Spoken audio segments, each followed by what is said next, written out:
All right, welcome everyone. Let's get started. Thank you all so much for joining us tonight. Some of you probably know me. My name is Jonathan Weber. My pronouns are he, him. I'm the Livable Streets Program Manager here at Local Motion. The screening tonight and the discussion is presented by the Vermont Clean Cities Coalition and us here at Local Motion. I want to thank the Chittenden County Regional Planning Commission, which supports Local Motion's learning network and makes events like this possible. I also want to thank our panelists for joining us this evening. With us, we have Peggy O'Neill-Vivanco, Vermont Clean Cities Coordinator at UVM's Transportation Research Center, who will be moderating the panelist discussion, and Hannah November, Vermont Clean Cities Coalition intern, who's going to be monitoring the chat for questions. I'm going to do a quick screen share here just to run through some of the functions to make sure everyone's familiar with Microsoft Teams.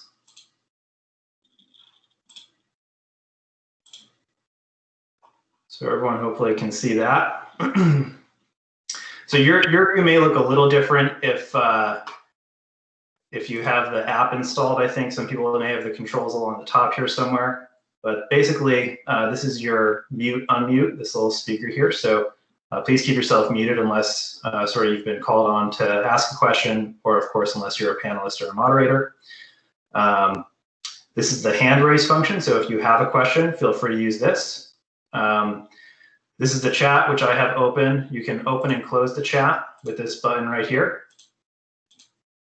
And feel free to type your messages or questions in there if you would prefer to do that instead of raising your hand to ask them. I think we would probably prefer that you type the questions in the chat, and then we'll call on folks. So those are the basic controls.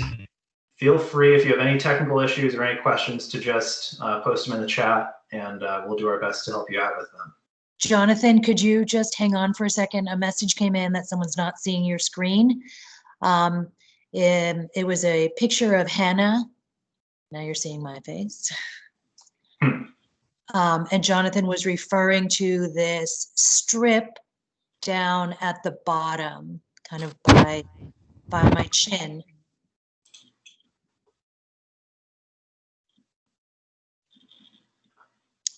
Okay. And those icons are the ones he was referring to about raising your hand.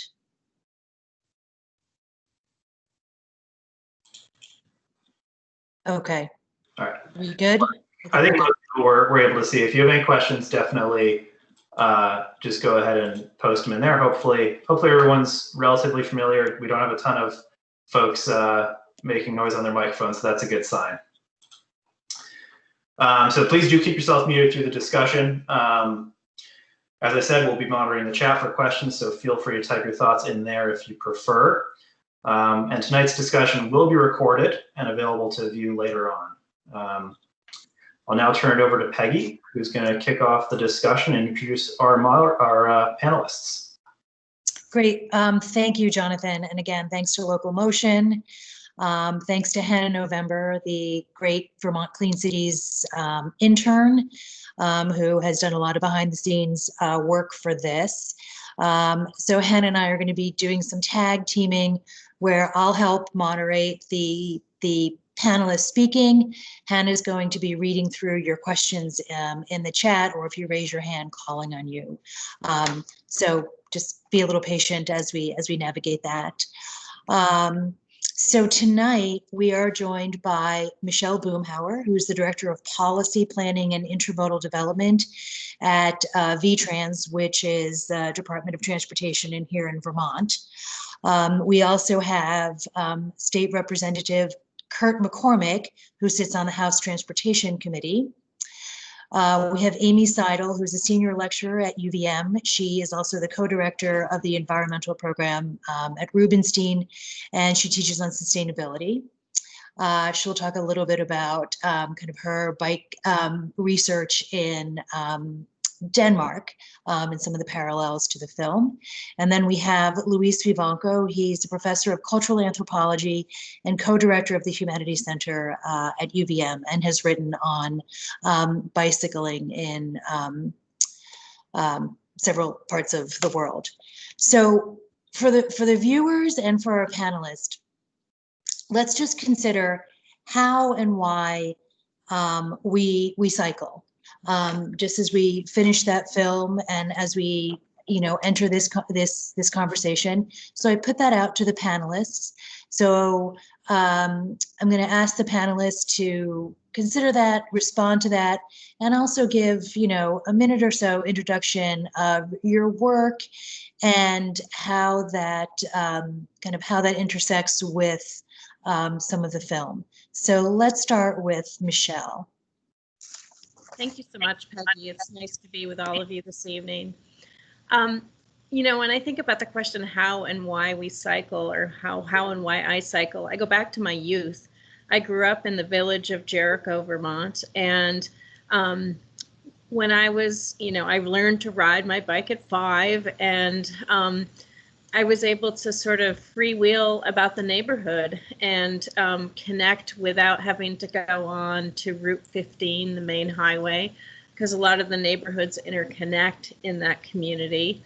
And it was just a wonderful thing as I went through grade school, being able to ride my bike to school, being able to go and play basketball or softball with other kids, and just like scoot about and do things. And so it was this culture of freedom that that engaged in cycling and was able to sustain as the years went by, and different forms of cycling, were threaded through my life.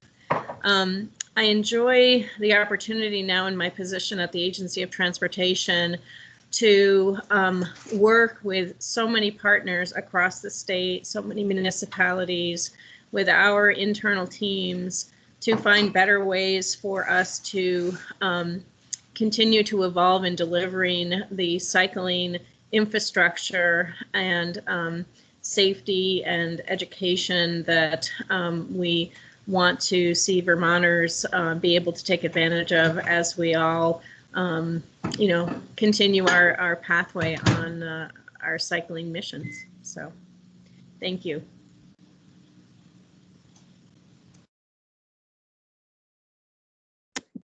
Hi, I'm Kurt McCormick, and I have to say it because this might only be true for the next couple of months. I chair the Committee on Transportation, but at least for the next 2 months. So the question, I guess I cycle for all the reasons we just saw in the film. I don't have a car, and I get around on the bike as long as I can. I'm not a heavy winter rider, and I've always cycled since I was 5 years old, and always loved it. I was born and raised in Queens, New York, which is one of the New York City boroughs. And believe it or not, I have wonderful memories of exploring Queens by the bike. When I was a Boy Scout, I got the cycling merit badge, which was a pretty hard one to get. When I was 12 years old, I rode over the Throgs Neck Bridge. Anyone who knows New York, it has no walkway, no shoulder. It has a little thing that's on a slant to discourage anybody from thinking they're going to walk over that bridge. It was built in that era where we didn't care about pedestrians in the 1960s, actually late 1950s. Same problem though. The earlier New York bridges have walkways, not the newer ones. And we made it. It was quite scary. We thought there'd be no traffic at 5 in the morning, but there was nothing but trucks. And one of us fell down in the expansion joint. We were on the lane and then we got out of that and we had to walk over the next one. So anyway, I take bicycle tours of some kind every summer.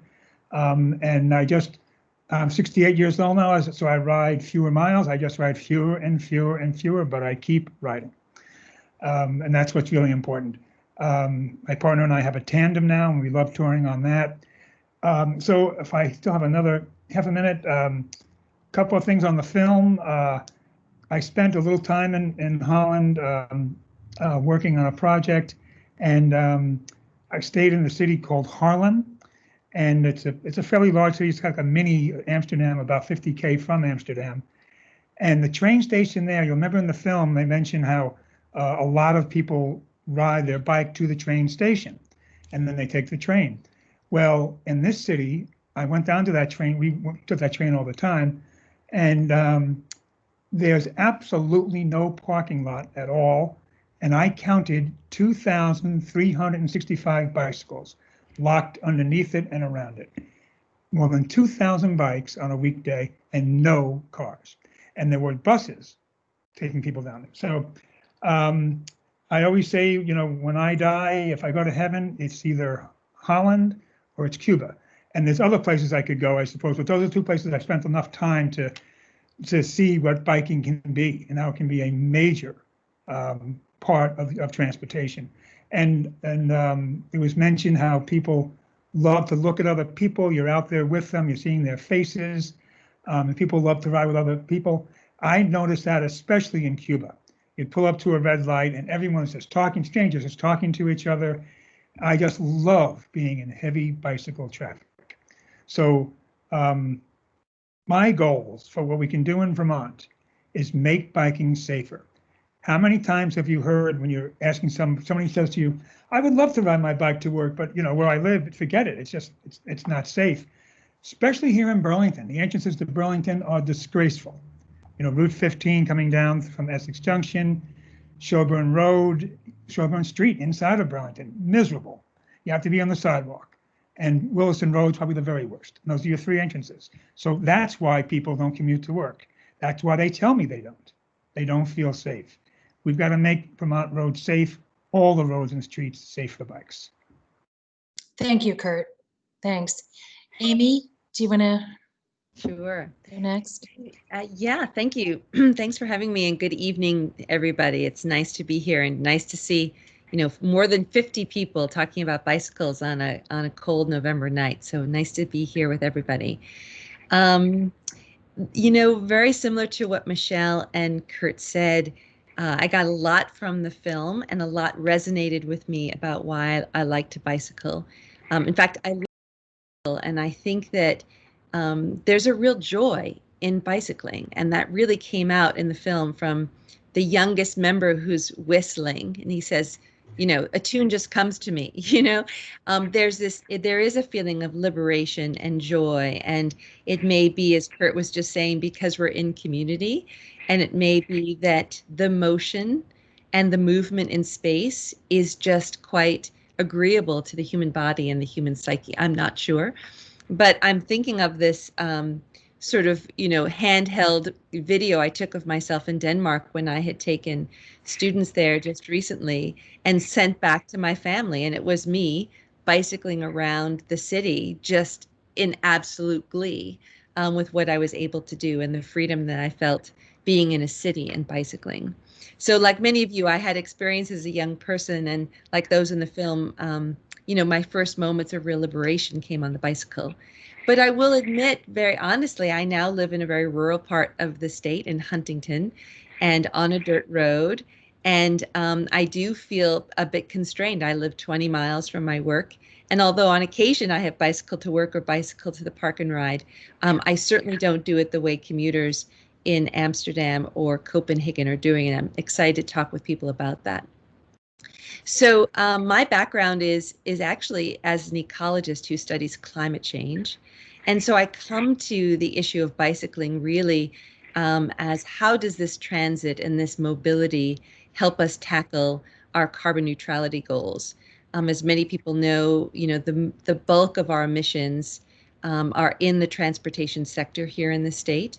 And I think there are real opportunities to increase the diversity of mobility and make sure those mobilities are carbon neutral. So I'm interested in that angle as well. But thanks for having me.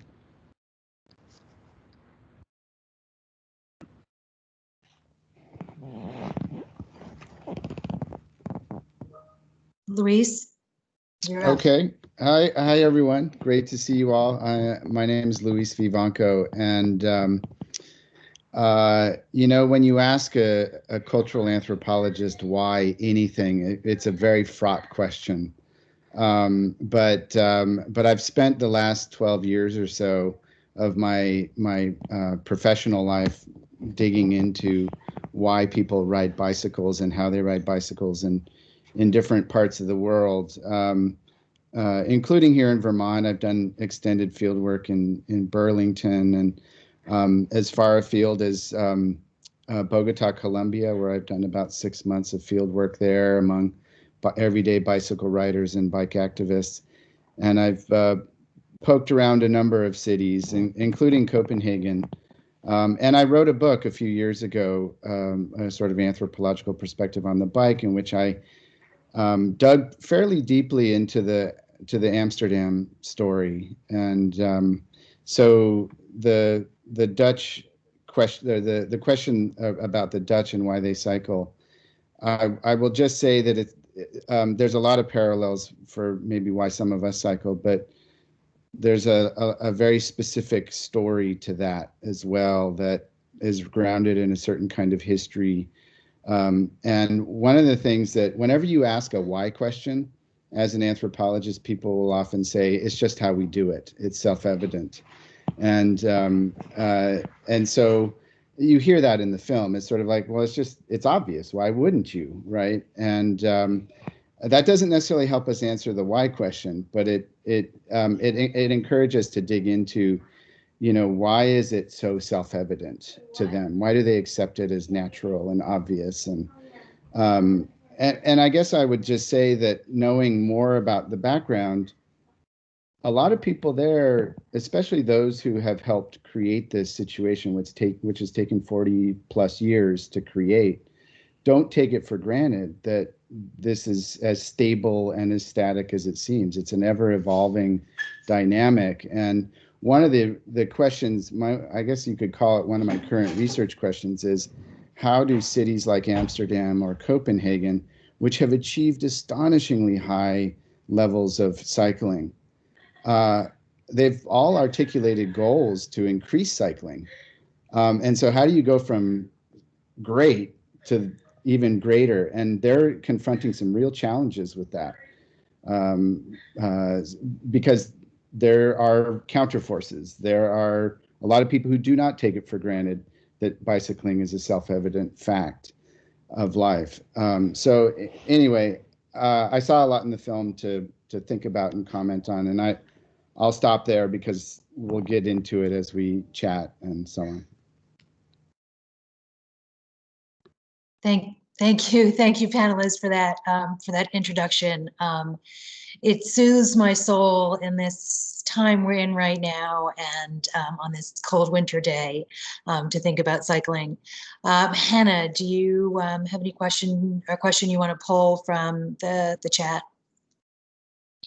Yeah, so there's a lot of great discussion actually happening in the chat. Love to see it. So one question that we thought would be great to ask is from Anna, who is a guest, who asked, what is the status of complete streets in Vermont? Is it mandatory consideration when roads are constructed or altered? Michele, you want to take that one? And then maybe Kurt can chime in. Yes, I'd be happy to take that. So yes, we do have a complete streets law on the books, and it requires that the inclusion of complete streets be a consideration on all projects that either municipalities or the state undertake. And there are the ability for exclusions, so it's not a hard and fast every road reconstruction project or new construction project must include complete streets, simply because with the historic roadway network we have, with a lot of the features in terms of roadways running adjacent to rivers and other features, at times it's just not feasible to widen a road, and we may not always want every road as wide as would accommodate cyclists, walkers, and the highway traffic. So the process whereby communities undertake is a guideline, and they have to provide feedback to the agency each year, every municipality, on how they've implemented the guideline. And we also report how we've implemented the guideline to the legislature in our efforts. I would like to respond. Thank you. And I hope this doesn't turn into a debate between Michele and I, but it definitely could tonight if we're not careful. I'm going to watch you too. Okay, good. But I believe, Michele, that in all cases, it's only advisory, whether or not to have a complete street. And I'll be proposing this January that the advisory becomes a requirement. It's not advisory, it's a requirement with exceptions. It's another way of putting what Michele just explained, but it's, again, I believe that all projects, it's advisory now, and that's not good. And as far as widening roads, we don't necessarily have to widen roads. Sometimes we will want to do that. Sometimes it's a matter of just narrowing the travel lane being the lane that the cars use. And the bike ped coordinator, the present one, has accomplished that we're going with more narrow lanes. I think we've gone from the standard of 12 feet to 11 feet. That's an extra foot on each side. That can make the difference between a 2 and 3 foot shoulder for bikes and a 1 or 2 foot shoulder. So, remember, we do not necessarily have to widen the road. We can use the space that's there and just stripe it differently. Amy, I want to tap you on that one because I know some of your work looks at infrastructure, and do you have any comments on not necessarily complete streets, but certainly how the built environment helps shape, no pun intended, how we move around? Sure, thank you. And I'd love to draw from my experience in Copenhagen with my students. So just as background, in 2018, I had a sabbatical and spent some time in Scandinavia thinking about the ways in which sustainability was being accomplished, both in urban areas and in the region, sort of all told. And I was so impressed by the built environment and the ways in which the public spaces are used by the Danish people, in particular in Copenhagen, that I wanted to bring my students to see and experience that built environment, because I thought it was significantly different than the environments that they came from in the United States. Now, of course, we have many students at the University of Vermont who are from New York City or from Portland, Oregon, where there's lots and lots of bike travel and bike mobility and design for bikes. But many of our students come from places where, you know, bicycling is quite dangerous in their towns, and they wouldn't take their bikes out unless the infrastructure were explicit for bikes. So by going to Copenhagen with my students and having them actually experience these places, for instance, to see a city that has built many bridges, because it is a water city, kind of a Venice of the North, that are bridges just for bicycles. And to bicycle them and to experience mobility in which there's no interruption, even with pedestrians, right? Some of these bridges are just for bicycles, was to experience and be able to then vision back in the United States, where all my students were living, the opportunity to redesign our built spaces. Other things that we saw, of course, were the kinds of infrastructure that allow for and preference the bicycle, right? So many of us would bicycle to the university where we were meeting in the morning, and we would get in the traffic in the morning, and we would be given the green light before anybody else, before the cars or before the pedestrians.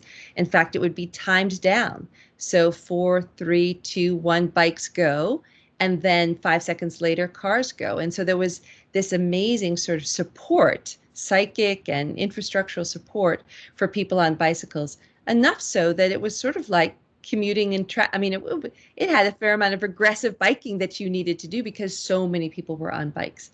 In Copenhagen, the number is about 50% of all trips on bicycles. And as Louise said, that many of the plans ask for it to be 75% so that they can achieve their carbon neutrality goals. So I'll just say that, that trip and talking with, of course, bicycle experts and others while we were there, and the students having this learned and experiential opportunity to be in this infrastructure and to see how through planning, through advocacy, through policy, through really careful analysis around the cost-benefit ratio of cars and bicycles.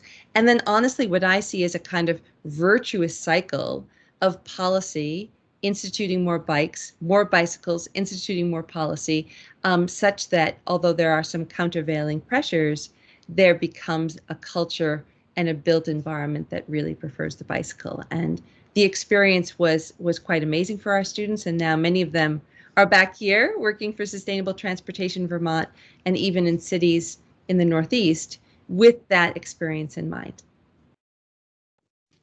I thank you, Amy. I just wanted to add an element to this discussion about especially about the Dutch case, is that there's a mobility hierarchy there that is really quite the opposite of our own mobility hierarchy.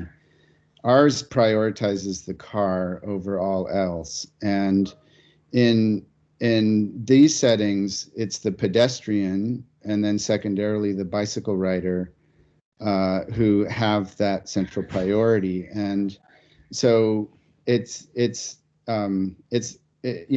just noticed in the chat that Stu Lindsay, who I know has spent a lot of time riding in Holland, he talks about a bicycle street.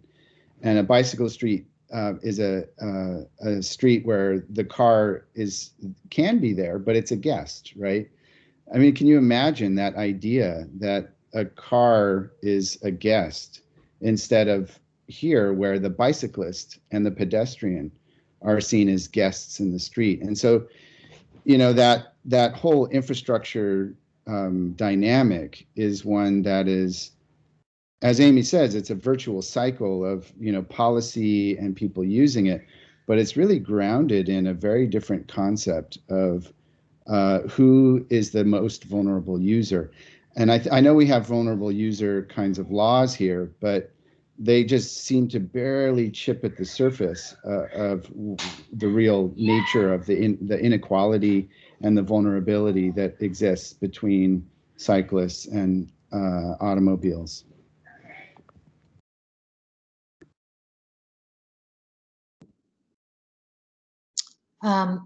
Thanks, Louise. I'm getting a funky view on my screen. So I appreciate that, and the kind of debate about infrastructure I think is really important, but also recognizing that it's a little bit more than just the infrastructure. It really is how we approach mobility as a town, a city, a culture.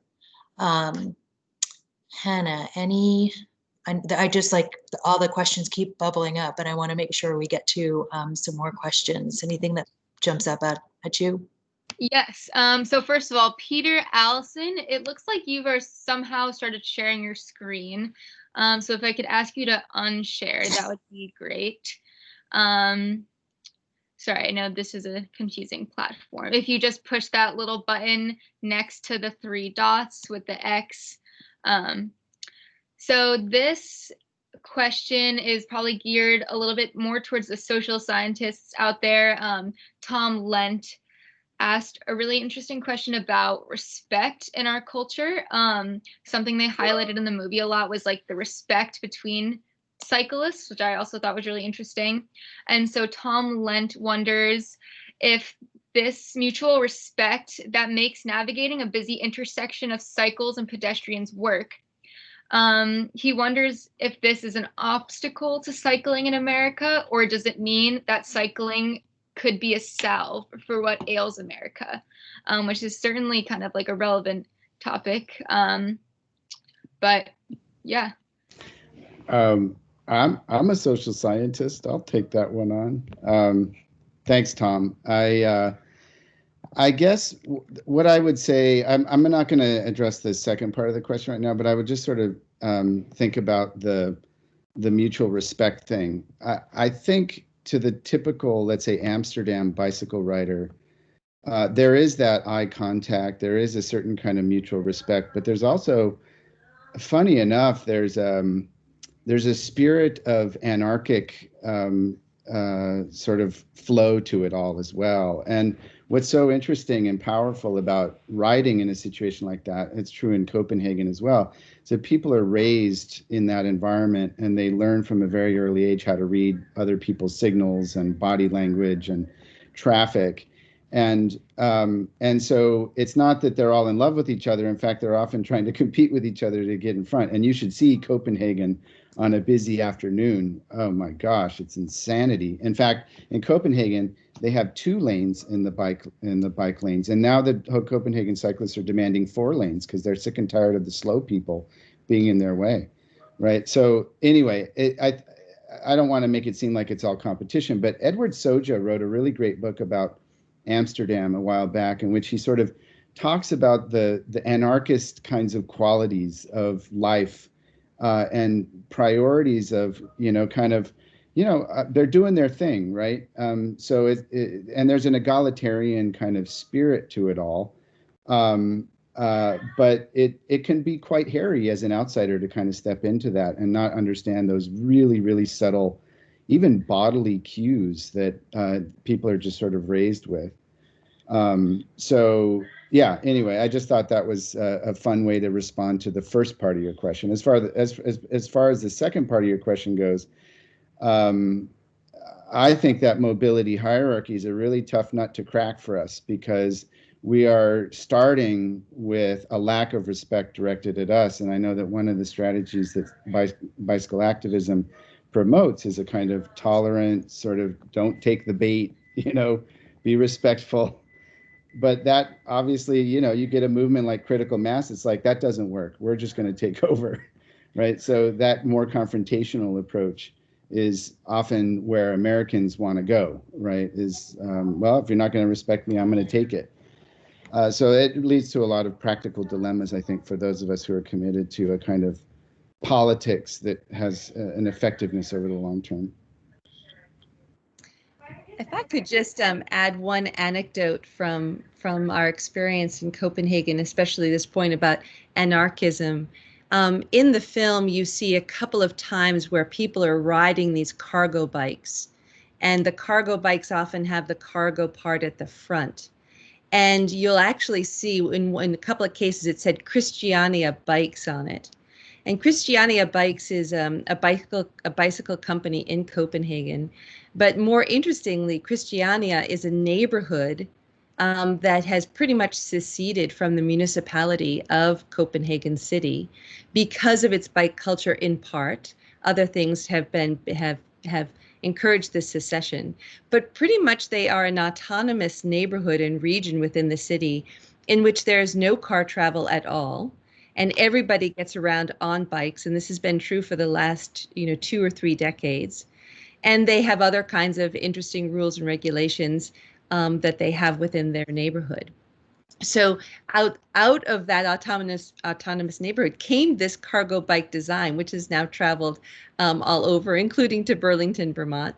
And it's just very interesting, I think, Louise, to think about that activism that came through a very anarchic approach and stance in the city, which not only has just really fueled the passion for bicycling and has created a kind of ideal neighborhood for bicycling, and a political ideal at the same time, but that it is also now the greenest neighborhood in Copenhagen. And so some of the carbon neutrality goals that the municipality is going to meet is in part because of how green that particular neighborhood is. So just an interesting paradox and anecdote of anarchy in quite a real way in that city.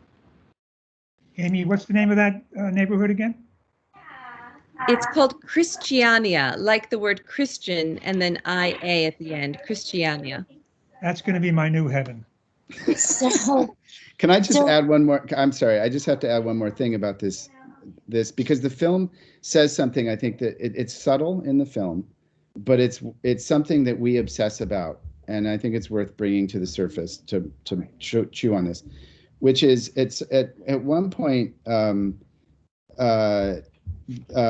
want to say it's the guy, what's his name, Marco Tabe. Right, from the urban Yeah, study.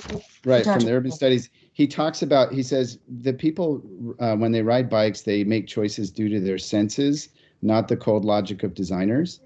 That was really striking because what that, we have this build it and they will come kind of logic. It's, this idea that if we build it, people will come out. And on some level, there's a truth to that. But on another level, what you see happening in a place like Copenhagen and Denmark and in the Netherlands is that, yeah, they have bike infrastructure, but that is not enough, right? People will still burst out of there because they want a different kind of experience. I saw this constantly in Bogota, Colombia, where the city has a Dutch-built sort of extensive network of bicycle tracks and so on. And people had lots of reasons for why they would not ride those cycle tracks, and they would zip all over the place. So it's a really striking thing that you can put the infrastructure there, but that doesn't sort of suddenly transform everybody into a compliant, citizen who's going to be using it as intended. So anyway, I just thought it was a really interesting subtlety that the film didn't draw out too much, but it did show these cyclists who were like bursting out of the infrastructure to go do other things. So I want to go back to Michele. How, kind of seeing this and knowing that if you build it, they sometimes come, they sometimes not, or there are conflicts. How then do we approach the infrastructure with the multitude of needs and try to prioritize? I mean, I would say absolutely prioritize in some ways these competing interests. And again, going back to what Amy talked about earlier, which isn't necessarily solely the infrastructure, getting to that cultural change where we have, and I think it was in one of the chat things, where we have a mobility education that isn't just driver's education, that everyone learns how to ride a bike, drive a car, drive an electric vehicle, and go into a CDL simulator. Because let me tell you, with teenagers just learning how to drive, they need to understand the physics of those big trucks that they don't listen to their parents. But so really that kind of mobility education, along with the infrastructure, along with education, how can we support VTrans in some of these? Well, I love the idea of mobility education, and I would add to that how to ride the bus. If you didn't grow up in a community that has bus service, or how to hail an Uber or a Lyft, or maybe or how to use the Go Vermont app that will connect you with various mobility options, how to load your bicycle onto the bike rack at the bus station. There's so many things that are a part of this, and I think that we do a lot of collaboration with local motion, with the regional planning commissions, with communities to promote not only bike safety but education and opportunities. And there's always more that can be done. I think the discussion about the egalitarian culture of the Netherlands was one of the most striking things for me in the film, in the fact that we are such a car-centric culture. It's very hard to break through that in terms of shifting folks moving to other modes. One of the most hopeful areas I'm seeing in terms of potential shifts is the e-bike, the advent of e-bikes. And I think the e-bikes offer us a bridge. For me, for instance, I live about 8 miles from the Link bus service, which would be at the Park and Ride in Georgia. And, it's kind of a rolling hill area, but it's still 8 miles. And I could probably realistically get to the bus on my e-bike, but I, wouldn't be able to manage that for my commute on a normal basis. So, and I think about the hilliness, I think about, the weather. I guess I'm not too familiar with the weather in the Netherlands, but I think I saw one snowy shot in the whole film. And how do we move people into accepting the mode when there are perceived obstacles. And I think that gets back to your point of the mobility education, and are these really obstacles, or are they just things that people need more education about in terms of making the shift? I would say that this is where the Netherlands provides a really interesting example. I mean, I'm always cautious about, just pick up a blueprint model and put it somewhere else. But there are some interesting elements of the Netherlands story, which is that they were on a pathway to mass motorization after World War II. And by the 1970s, they were very car-centric, and their whole development and planning infrastructure was not totally dismissive of the bicycle, but it was marginalizing the bicycle and really pushing towards mass motorization. And it's not the case that that's been completely abandoned either. I mean, even today in the Netherlands, they're committed to mass motorization, and so what reversed it, right? There's a whole series of really, to some extent, contingencies. The 1970s oil crisis was a sort of a wake-up call, right? There was also this tremendously interesting campaign against children death in automobiles, the Kindermord campaigns that were, I mean, can you imagine Americans standing up and by the hundreds of thousands, maybe millions, saying enough child death in automobiles? I mean, the Dutch felt very strongly about that, these were just two examples of contingencies. But then there was a lot of activism, and it was, anti-capitalist anarchist squatters in Amsterdam, and it was, business people who were part of the Dutch Cycling Union. It was a whole variety of different communities that came together to put pressure on their government. And one of the first things they achieved in the late 70s was actually some money. The government said, yeah, okay, we'll put some money in this, but that wasn't the end of it. They just kept on sort of pushing and pushing. And so it wasn't that an enlightened government came to it first. It was people, citizens, pressing and pushing and calling their government to account for it. So, I think for me, that's interesting, because we are mass motorized, obviously, and where we see examples like Portland, Oregon, or Stanford, California, or something like that, there's a key element of citizen pressure and ongoing constant activism that keeps it on the front burner in order to get the Department of Public Works to take it into consideration, or the state legislature or whatnot. I would love to hear Kurt's perspective on all this. Yeah, I was going to Kurt jump has gone from the streets and being an activist now to the State House. Yeah, I want to hear what Kurt has to say, because Kurt, in your neighborhood, what is 34% of folks don't even have a vehicle. So would love to hear your perspective on this. Yes, I think in our state, the reason we don't have a lot more people riding bicycles is they don't feel safe. From the State House to wherever I go, when people learn that I don't have a car, and in the State House, I'm probably the only member that you could say that about, and Michele's agreeing, and people will ask me, how they don't understand. I mean, they're so they really don't understand. And well, I'm in Burlington, and as that economist pointed out in the film, it's a really good point. And it's hard to say this without sounding like you're insulting anybody. But remember what he said. He mentioned his commute and how it was doable. It wasn't that far. And he said, and that's not a coincidence.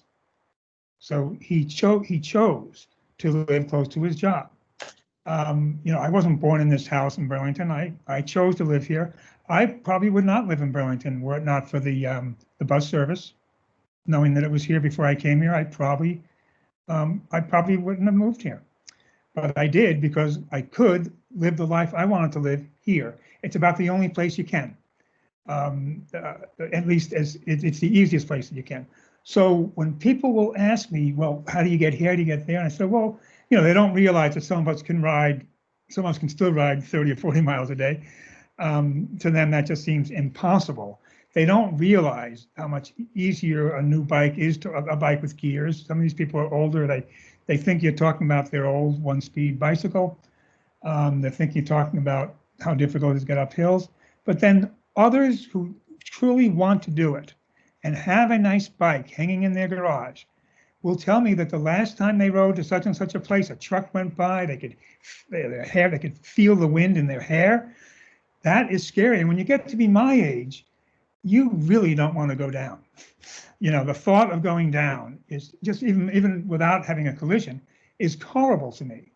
Your reaction isn't as good. Last time I did fall, my chin hit hard. My hands hardly hurt. I didn't get them out in time. It's a natural thing. Usually your hands are really hurt. Sometimes you can break your wrist. You certainly sprain them. Not anymore. You get to be this age, it's your head. You don't get your hands out in time. So older people, they're not going to do it. It's got to be safe.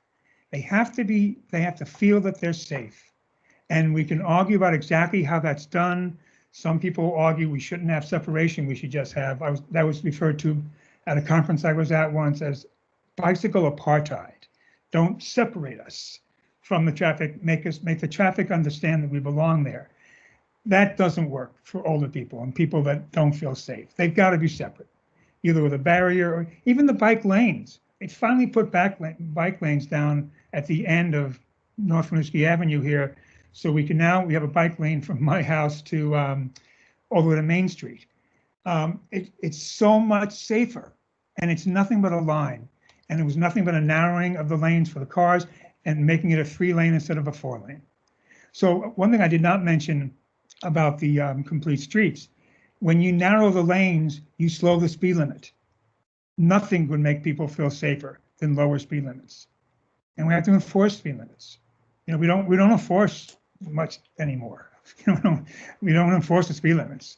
The interstate, the speed is 85, not 65. You will not get a ticket if you're going 85 in the interstate. But we don't have bikes there, but no speed limits are enforced, it seems to me. And we need to make people feel safer on a bike. They don't feel safe now, and there's no reason they should. They're not safe. They're not safe. Up until a couple of months ago, for me to get downtown, I had a bike lane to Pearl Street, people that might know the area. South of there, with that parking deck, cars pulling out of there, you're right in the right lane with traffic, including trucks. It's not safe. Those of us that want to do it, we choose to do it, but we choose to take that risk. Others don't. People more smarter than us don't. So then how do we get these voices to the table so that we can all feel safe? Because you're talking about your age, you're a little older than me, Kurt, but you know, my kids are now able to ride on their own, but a few years back, my choices as a mom riding with a kid on the back of the bike were different than they are when I'm alone, right? And so we all, you know, we walk out of our doors with kind of whatever we're wearing on our skin, you know, whether we're a person of color, whether we speak English, whether we're a mom, whether we're elderly. So how then does our infrastructure and our culture then support all of our users?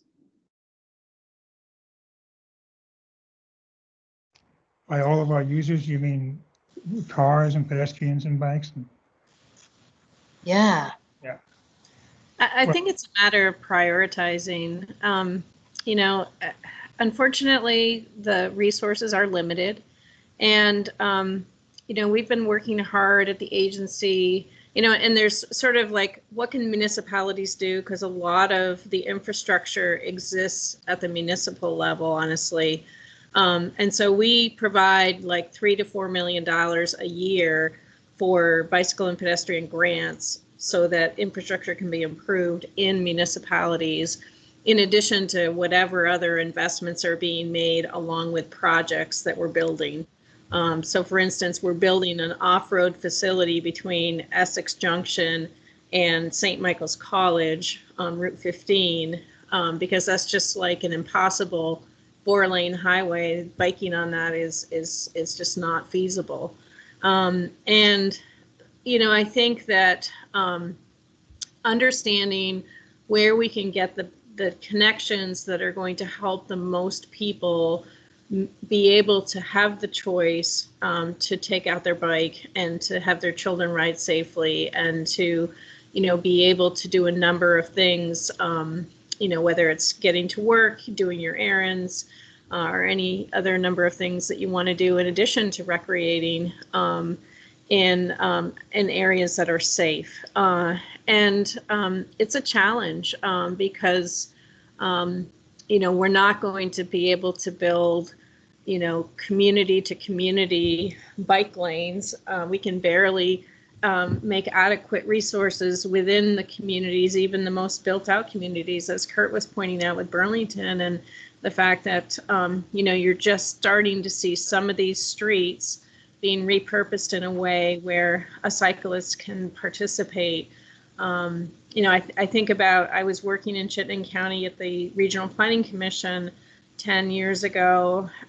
It might have been 12 years ago by now, when we were looking at downsizing Colchester Avenue from the 4-lane highway that it was to a complete street, which, you know, would allow for, you know, three lanes and more space for cyclists. And these are just, you know, project by project decisions, and getting community members engaged with their public works folks, with their community leadership and select board members to, you know, help them understand what they are is really critical. And just to add to that, Michele, I think one of the elements that I think has developed that's very positive out of that is that instead of it just being sort of piecemeal, you know, what we can do here, at least here in Burlington, you know, we have gone through a process of creating a bike walk master plan. And I think that was critical because we were able to start seeing, you know, those connection points, those disconnection points in a more systematic and holistic way. And then imagining, you know, what are the multiple avenues that one could use to get from north to south or east to west, right? And then figuring out, okay, well, there is some stuff that if we just restripe it, if we sign it, if we make it, you know, more, if we traffic calm it, if we do certain inexpensive treatments, we can take what we have without having to totally rebuild. But then there are those other projects that, yeah, okay, over the longer term, we really need to prioritize these, but at least it gives you a set of priorities instead of, I think, where we were, it really, in many places around the country still are, which is not thinking holistically, systemically, in the same ways that we have thought about that for the automobile, because we have. We're very good at thinking about the automobile as systemically. And I think we're just getting now to the point where we're beginning to think of the bicycle that way. And of course, that's how the Dutch succeeded, was they started thinking of a whole system and then putting it together bit by bit, right? So 40 years later, wow, look what they've got, right? Yeah, and just a few years ago, we completed our statewide on-road bike facility plan, which really sort of hierarchically prioritizes those areas that users told us were the most important locations in terms of cycling for various reasons. And so those might be the areas that we sweep the street first in the spring. And when we're doing roadway projects, we know those are the areas where we want to take the extra money to make those investments. So you're right, those things do make a difference. I want to be mindful of our time. Let's have one more question for our panelist, Hannah. Yeah, so there's a lot of questions happening, so I try and like maybe combine a few of them. So one person kind of stated about how since the pandemic has started, bike sales have really like skyrocketed. You can't really find a bike. It takes like months to order a bike if you want a new one now. And, you know, another person adding that it's been a really good time to like explore the streets while there's not so many cars out, which has been like a good opportunity to get into cycling if you haven't already. So I'm gonna kind of culminate some of these questions and ask, in what ways do you all envision like the transportation field maybe shifting, coming away from a pandemic at some point in the future? And will these changes in people's like cycling behavior stick around? And where do you envision us like moving forward from here? I'll take a stab. Oh, Kurt, would you like? I'll take a stab at that. It's a powerful question, a great synthesis, Hannah. You're doing a wonderful job. You know, as people were talking, I was thinking about that history that Luis has mentioned, that there was an oil crisis in the 1970s when car, you know, sort of a car-centric culture in Amsterdam and in Denmark was alive and well. And it was activists who took advantage of that crisis, in large part, to elevate the idea of the bicycle. And there was obviously competing forces, but eventually those activists and the Danish Bicycle Association and others were very instrumental in the kind of planning that you just were mentioning, Michele, and that the state has embarked on here. And I'm not familiar with, but I'm sure exists and is robust and has goals, etc. Well, we certainly have crisis in our lives right now, not only a COVID crisis, but an uprising around social equity and a climate crisis that has really mobilized the youth. So if you take a look at even youth vote right now in this last election, there would be no question that the youth, by and large, 60–70%, are voting for candidates who are fluent in climate change and ready to act on it. And as we know, climate change in this state, by and large, is 47% is represented by our transportation emissions. So one of the ideas I would have and responses would be, what is the campaign right now that the state can invest in that shows young people and people, all kinds of people, but I'm thinking of young people who are making the kinds of decisions around investing in where to live, as Kurt was just saying, investing perhaps in a car, investing in their future, that elevates the idea that equity and mobility and climate are synthetic and are a way of thinking systemically. And that Vermont is the place in which we're doing that. I mean, we know that we have this incredible ridership in recreational bikers. People from all over come here to bicycle recreationally, not to commute, but to bicycle recreationally. And many of our citizens are doing that too. So I would just love to see a campaign, kind of like the Vermont Life campaign around skiing, but a 21st century campaign around why Vermont has this Global Warming Solutions Act, has these other policies on the docket, and are willing to use those policies to forward a bike culture and a bike transit society.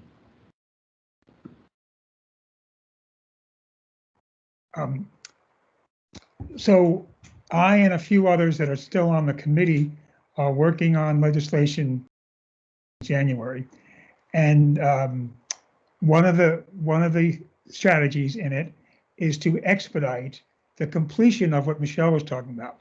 It's a good map. It has the very places that I complained about earlier, it makes sense, this map. So we want to expedite that. And again, I look at it the following way: if making a bike lane or a bike track is too expensive because of some ledge and some cliffs too close to a guardrail, you don't stop there. You think of how else you can accomplish it. It might be narrowing the lanes and slowing the speed limit, sharing the space that is there, that is economically available to in a reconstruction project.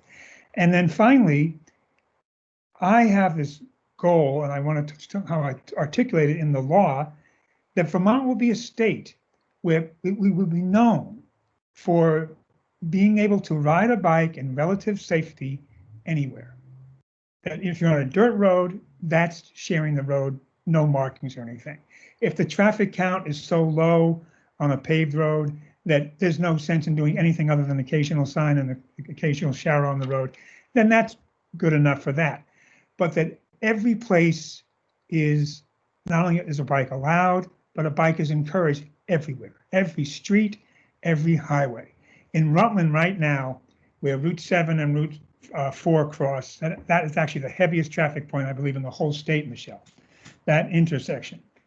Well, you're going to have tourists on bicycles coming through there. I was bicycle pedestrian coordinator for the state in the late 90s. And I lived in Rutland at the time, but I got letters from people touring through and saying, what are we supposed to do here? It's still signed, no bikes. There are signs with a bicycle and the red line through it on both Woodstock Avenue, which is Route 4, east going out of Rutland, and north and south on 7, far away from that intersection. And I tried to get them to narrow Woodstock Avenue, at least, from 4 to 3 lanes. The turning lanes make a lot of sense. They're actually safer, and you gain a lot of space. That could be a major tourist attraction and an attraction to people moving here, to be known as that state. Just like someday we might be the first state to be known for more than half of our cars are EVs. That's another goal I have. And I think of the publicity of that, not just the pride we could have in it. That's going to invite people here, big time. I'll pile on this idea of that Amy and Kurt are sharing, this sort of Vermont as a case study of something. So, but I want to come back to Hannah's awesome question here, which is, what's the moment we're in right now, and what does it enable? What does it open up? And I will preface that all by saying that for the last maybe 10, 15 years, there have been demographic shifts that have been opening the space for more bicycle riding. And so, when I started doing my bike research, there were already a bunch of scholars talking about the bicycling renaissance that's happening in North America. And, the fact that I think the largest number of 19-year-olds haven't gotten their driver's licenses right now is indicative of some broader changes and what's happening in suburbs and what people want for their quality of life and so on. But the pandemic is a really unique opportunity. And here in Burlington, Peggy and I have been involved in various kinds of initiatives over the years that get just hammered down, like, no, we're not going to do that. We can't do that. Why would we do that? Or it gets partway there, and then it's like you have all this resistance. So the whole notion of tactical urbanism is a spirit of experimentation. Try something out for a short period. And then it sort of melts the resistance, because people often don't want to change because their daily embodied patterns of movement, they just find that a really hard thing to manage when suddenly there's a new bike lane there or there's a protected bike lane there.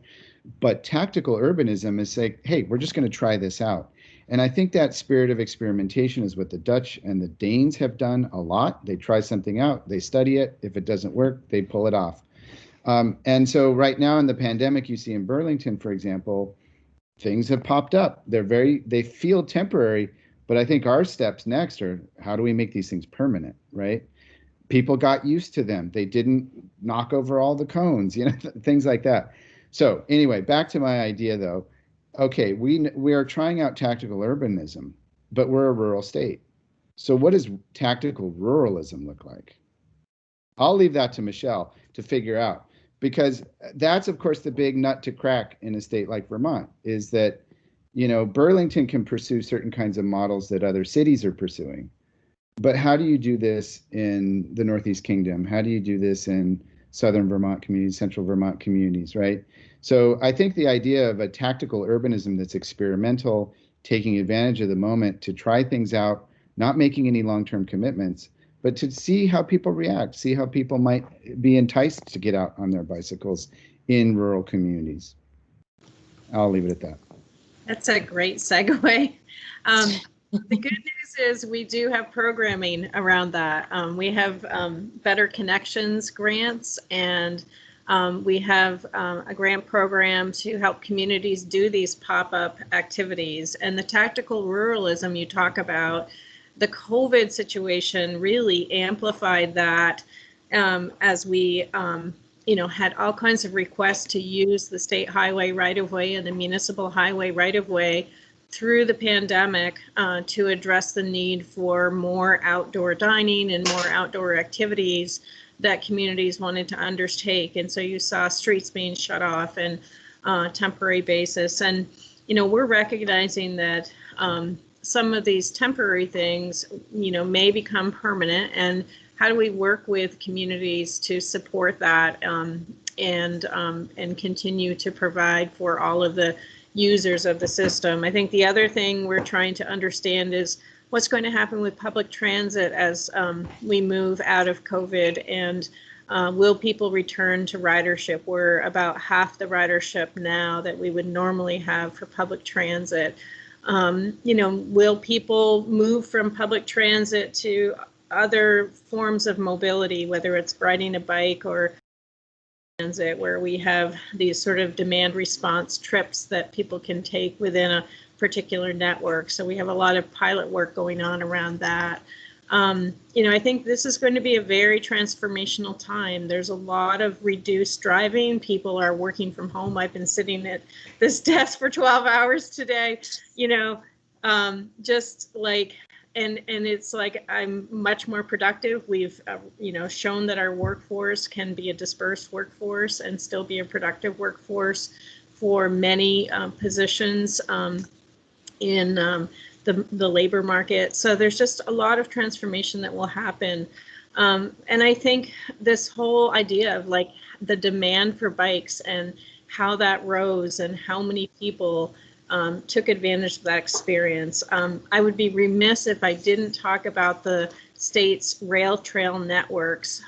We have such valuable resources in the 6 rail trails that exist, which offer 157 miles of riding off of roads and on beautiful scenic trails through our rural communities.